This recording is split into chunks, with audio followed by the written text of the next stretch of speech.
Hello friends, வணக்கம் and welcome back to Critics Mode. ரீசெண்டா தமிழ்ல ரிலீஸ் ஆயிருக்க 2 கிரைம் த்ரில்லர் டிராமா மூவிஸ் என்னங்கறத இந்த வீடியோல பார்த்து தெரிஞ்சுக்கலாம். வீடியோக்குள்ள போறதுக்கு முன்னாடி லைக் பண்ணி சப்ஸ்கிரைப் பண்ணி சப்போர்ட் பண்ணுங்க. நம்ம லிஸ்ட்ல இருக்கக்கூடிய ஃபர்ஸ்ட் மூவி என்னன்னு கேட்டீங்கன்னா Blood and Black 2024ல தமிழ்ல ரிலீஸ் ஆன ஒரு டாக்குமெண்ட்ரி கிரைம் த்ரில்லர் டிராமா ஸ்டைல்ல தான் இந்த மூவியை பிரசன்ட் பண்ணிருக்காங்க. சுகி விஜய், யானி ஜாக்சன், ஷர்மினி ஏகப்பட்ட பேர் நடிச்சிருக்காங்க. சிம்பிளான ஒன் லைன் ஸ்டோரி என்னன்னு கேட்டீங்கன்னா, இரண்டாம் உலக போர் டைம்ல ரஷ்யா பாத்தீங்கன்னா கொடூரமான ஒரு கேஸை வந்து ஒரு சயின்டிஸ்ட வச்சு உற்பத்தி பண்ணி சோல்ஜர்ஸ் அங்க இருக்கக்கூடிய கைதிகளை வச்சு டெஸ்ட் பண்ணி கேனிபல்ஸை உருவாக்குறாங்க.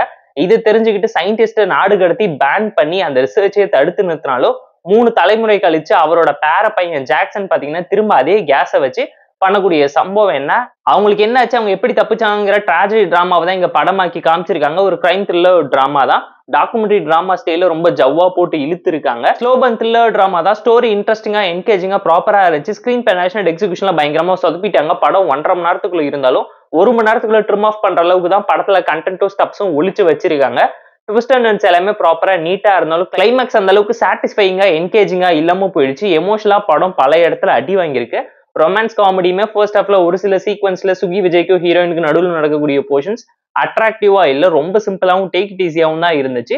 இவங்க பண்ண நினைச்ச விஷயத்தை இன்னும் பெட்டராவும் ப்ராப்பராவும் என்கேஜிங்காவும் பண்ணியிருந்தா சூப்பரான ஒரு அவுட்புட் கிடைச்சிருக்கும். பட் 18+ டிராமா தான். நிறைய சீன்ஸை பிளர் பண்ணி காமிச்சிருந்தாலும் அடல் கன்னட இல்லைனாலும் வயலன்ஸை திணிச்சு நிறைச்சு எடுத்து வச்சிருக்கக்கூடிய ஒரு கிரைம் த்ரில்லர் டிராமா தான். பயங்கரமான மைண்ட் டிஸ்டர்பிங்கான விஷுவல்ஸ் அண்ட் வயலன்ஸ் வல்காரிட்டியும் போட்டு திணிச்சு நிறைச்சு எடுத்து வச்சிருக்கக்கூடிய ஒரு டிராமா தான் இது. அண்ட் ஒரு மனுஷனோட வாழ்க்கையில தூக்கம் எவ்வளவு முக்கியங்கிறத வலியுறுத்துற மாதிரி தான் இந்த படத்தோட மெசேஜுமே அமைஞ்சிருக்கு.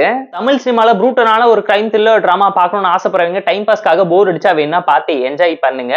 இந்த படத்துல ஏகப்பட்ட ஃபிளாஸ் இருக்கு. படத்தை பல இடத்துல பேட்ச் ஒர்க் பார்த்து தான் பிரசென்ட் பண்ணி வச்சிருக்காங்க. கண்டென்ட், கான்ஃபிளிக்ட், கேரக்டரைசேஷன், கிளைமேக்ஸ்னு சொல்லி எல்லாத்தையுமே காம்ப்ரமைஸ் பண்ணி தான் ஒப்பேத்தி வச்சிருக்காங்க. இந்த பிளட் அண்ட் பிளாக் மூவிக்கு நம்ம தரக்கூடிய ரேட்டிங் எவ்வளவுன்னு கேட்டீங்கன்னா 4.6 அவுட் ஆஃப் 10. நம்ம லிஸ்ட்ல இருக்கக்கூடிய செகண்ட் மூவி என்னன்னு கேட்டீங்கன்னா 369, ஒரு science fictional crime thriller drama movie.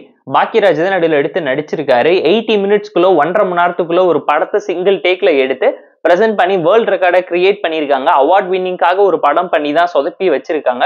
Story wise ஒரு நல்ல கண்டென்ட் உள்ள சயின்ஸ் ஃபிக்ஷனல் டிராமா தான். ஃபியூச்சரிஸ்டிக் ஐடியால மணி ஹைஸ்ட வச்சு ஒரு சம்பவம் பண்ற அளவுக்கு ஒரு சீனை கிரியேட் பண்ணியிருந்தாலும் பெருசா இந்த படத்துல ஒர்க் அவுட் ஆகல. சிம்பிளான ஒன் லைன் ஸ்டோரி என்னன்னு கேட்டீங்கன்னா, நம்ம கதையோட ஹீரோவான பாக்கியராஜ் பாத்தீங்கன்னா ஒரு சர்ச் ஃபாதரா இருக்காரு. சர்ச்ல பிரேயர் நடக்கிற டைம்ல பாத்தீங்கன்னா ஒரு கும்பல உள்ள பூந்து ஹீரோவையும் அங்க இருக்கக்கூடிய மக்களையும் பனை கைதியா புடிச்சு வச்சுக்கிட்டு ஹீரோவை பிளாக்மெயில் பண்ணி நீ சயின்டிஸ்ட்ங்கிறத ஒத்துக்கோ, உங்ககிட்ட இருக்கக்கூடிய டிவைஸோட ப்ளூ பிரிண்ட்டை கொடுன்னு சொல்லி டார்ச்சர் பண்றாங்க. நம்ம கதையோட ஹீரோ கிட்ட இருக்கக்கூடிய டிவைஸ் என்ன, அது வில்லன் கைக்கு போச்சா? ஹீரோ சாதாரண சர்ச் ஃபாதரா இருந்தாலும் மக்களையும் டிவைஸையும் எப்படி காப்பாத்தினாருங்கிறத இந்த மூவி பார்த்து நீங்க தெரிஞ்சுக்கோங்க. வில்லனோட கேரக்டரைசேஷன் கூட படத்துல நீட்டா இருந்தாலும் ஹீரோட கேரக்டரைசேஷன் பயங்கர டம்மியா வீக்கா சட்டிலா இருந்துச்சு. ரைட்டிங்ல ஓகேஷான ஒரு சைஃபை த்ரில்லரா இருந்தாலும் எக்ஸிகியூஷன்ல பயங்கரமா சொதப்பி வச்சுட்டாங்க. எந்த சீன்ஸுமே அந்த அளவுக்கு கன்வின்ஸா இம்ப்ரெசிவா இல்லாம போயிடுச்சு.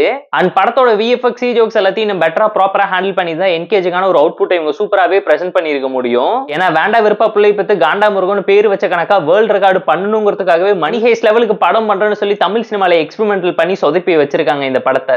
இந்த படத்தை வேர்ல்ட் ரெக்கார்டுக்காக இல்லாம இன்னும் பெட்டரான ப்ரொடக்ஷன் வேல்யூல என்கேஜிங்கான ஸ்கிரீன் பிரசன்ஸோட ஆக்ஷன் சீக்வன்ஸை நிறைச்சு கமர்ஷியலைஸ் பண்ணி இந்த படத்தை எடுத்திருந்தா வேற லெவல்ல ஒரு அவுட்புட் வந்திருக்குங்கிறது நம்மளோட ஒரு பர்சனல் ஒப்பீனியனா இருக்கு. போர் அடிச்சா டைம் இருந்தா பார்த்து என்ஜாய் பண்ற மாதிரியான பிலோ ஆவரேஜான சைஃபை தமிழ் த்ரில்லர் மூவி தான் இந்த 369. இந்த மூவி நம்ம தரக்கூடிய ரேட்டிங் எவ்வளவுன்னு கேட்டீங்கன்னா 4 அவுட் ஆஃப் 10. இந்த 2 தமிழ் மூவிஸ்ல எந்த மூவி உங்களுக்கு பிடிச்சிருக்குங்கிறத மறக்காம கமெண்ட்ல சொல்லுங்க. இந்த 2 மூவிஸ் மட்டும் உங்களுக்கு பிடிச்சிருந்தா லைக் பண்ணி, கமெண்ட், ஷேர் பண்ணி, சப்ஸ்கிரைப் பண்ணி சப்போர்ட் பண்ணுங்க. இந்த வீடியோ பிடிக்கலாம் மறக்காம டிஸ்லைக் அடிச்சு கமெண்ட் பண்ணி நம்ம டெலிகிராம் சேனலுக்கு லிங்க் டிஸ்கிரிப்ஷன்ல இருக்கு. ஜாயின் பண்ணிக்கோங்க. டெய்லி அப்டேட்ஸ் உங்களுக்கு வந்துரும். Tata bye, see you and love you all.